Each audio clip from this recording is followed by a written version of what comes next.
Ron from Danbury, Texas, has a question about water damage. Yeah, it's from he had a refrigerator ice maker that leaked, and it got down under the floor before they caught it.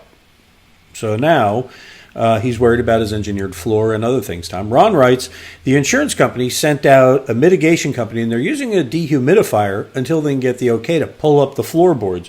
And they're talking, though, this is the thing that concerns him, about drilling holes in the kick plate of the cabinets.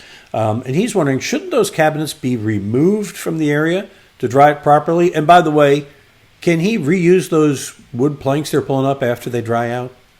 Okay, first off, they need to pull the floor up. And no, they can't reuse those floorboards. It's just not going to work that way. Secondly, it's a level 1, so it means it's a clean water. And if they have the proper equipment, then they can go ahead and drill the holes and dry out under the cabinets, no problem at all.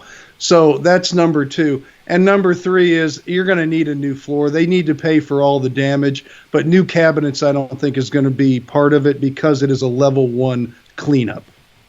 Got it. All right. Well, sure enough, there you go. You got a question, Tom can help you out. Go and visit HomeShowRadio.com. There's an Ask Tom form right there on the homepage. Click on that. Fill it out, send it in, and we'll send back a video just like this one answering your question. There are a lot of them on our website. We answer one every day, 365 days a year. We also post them over on our YouTube channel. If you want to know when we post a new one, go there, subscribe, and click on the bell. We'll notify you when one goes up.